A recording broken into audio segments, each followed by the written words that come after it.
Walhasil orang kesurupan tuh ngomong, dia tunjuk, dia lagi kesurupan jin jahat, setan, ditunjuk-tunjuk nama Ashabul Kahfi, akhirnya disuruh hancurkan.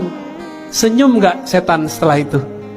Senyum, diam dia, pura-pura. Itu dia bukan hilang, dia cuma sembunyi sebentar di balik pembuluh darah kita. Berhasil gak dia menghina Allah dan Rasulnya? Itu Nabi Pak, nama Nabi, itu Mlikho itu. Dihancurkan, dipukul-pukul itu kaligrafinya. Bener gak? Kalau nggak ngerti-ngerti amat, berhentilah ngeruqyah ya. Tobat kepada Allah, cari lagi ilmunya. Ilmu itu luas. Di atas ruqyah yang antum tahu ada ruqyah lagi di atasnya. Rasulullah tuh ngeruqyah pakai sentuhan aja. Keluar langsung. Bisa nggak ngeruqyah begitu? Pada berhenti semua nih yang ruqyah ya. Nggak, jangan tutup kuliahnya. Jangan tutup, pelajari. Ya. Taib. Jadi orang-orang ini kolbunya agak sedikit girang Pak. Karena dia girang, ekspresinya harus diungkapkan di lidah. Keluarlah teriakan. Ada yang bisa menyalurkan di badannya, bergerak dia. Namanya roks, itulah Jalaluddin Ar-Rumi. Ketika kolbunya girang menyebut nama Allah, badannya berputar-putar menari. Tarian itu indah atau tidak? Kenapa tari itu menjadi budaya? Karena dia indah. Udah pernah lihat Whirling Darwish Rumi belum? Indah gak?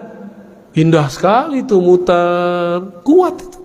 Sembari dia berputar, dia berkalam-kalam, kalam-kalam yang indah. Dicatatlah, jadilah Masnawi Imam Rumi. Ada yang gak sanggup, nangis, lewat air mata keluarnya. Ada yang gak keluar air mata, keluarnya lewat paha, gerak-gerak pahanya. Ya. Kalau suraunya surau kayu, udah gempa-gempa separuh Pak. Ada yang tidak sanggup lagi, tubuhnya tidak sanggup, terjadilah pingsan. Itu disebut fana. Jadi itu gak ada masalah Pak, gak usah khawatir ya. Udah ada ulama kok yang jelasinnya. Dan itu bukan ritual Syiah. Itu hanya salah satu seni dalam berzikir. Tapi saya memilih tidak itu ya. Cuma tidak melarangnya, karena ada ulama yang membolehkannya. Imam Ghazali memberikan syarat. Imam Izzuddin bin Salam pun memberikan syarat. Nah, syarat-syaratnya kita kaji di lain waktu ya, insya Allah. Ada pertanyaan, apa beda istighfar sama taubat?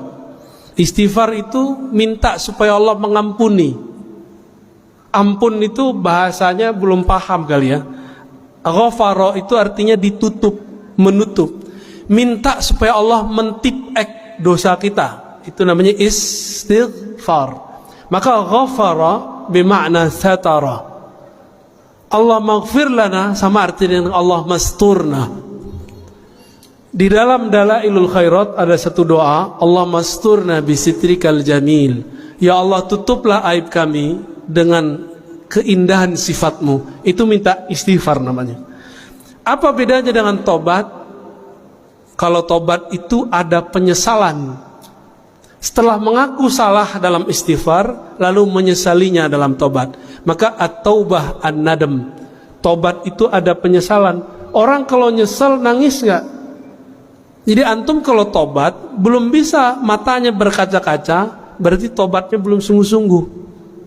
Minimal berkaca-kaca kalau gak bisa nangis. Minimal hatinya bergumuruh kalau tidak bisa menangis. Itu berarti sudah tobatnya sudah shadiq. Taubat nasuha. Taubat nasuha bukan sekali seumur hidup. Taubat nasuha bahkan berkali-kali dalam sehari. Itu yang disebut nasuha. Mohon maaf nih para ustadz. Jadi tobat sambalado itulah tobat nasuha. Doyan tobat, bukan doyan maksiat. Tapi syaitan bisikkan, udah nanti aja kalau udah tua. Bapak ngerasa tua nggak Pak? Enggak kan? Pasti nggak ngerasa tua. Padahal lebih tua dari aneh kan. Satu kali guru saya Abuya Nu'man Bashir ngajak murid-muridnya yang sudah berumur 70-80 belajar zikir, talqin zikir. Apa kata muridnya? Buya, nanti sajalah kalaulah tua. Umurnya 70. Ternyata dari umur 25 diajak sama gurunya, ayolah belajar zikir. Dari umur 25 mereka ngomong, Buya, nanti sajalah umur udah tua. Udah umur 70 masih merasa. Saya ini udah beruban, Pak. Udah ada ubannya. Maka kalau saya bercermin saya takut-takut sendiri. Wah, udah tua juga gitu nih. Masih aman, Ustaz.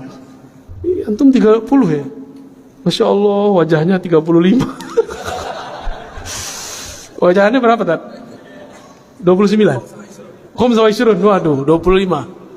Bisa lagi nih. Baik. Itu bedanya ya.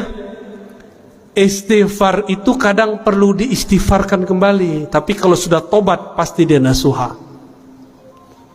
Maka tobat itu pasti nasuha. Itu udah pasti. Apa arti nasuh? Tulus. Tobat yang tulus. Orang yang suka mengakui dosanya kepada Allah di dunia, itulah yang disebut orang yang bertobat nasuha. Udah sering-sering ngaku kepada Allah. Ya,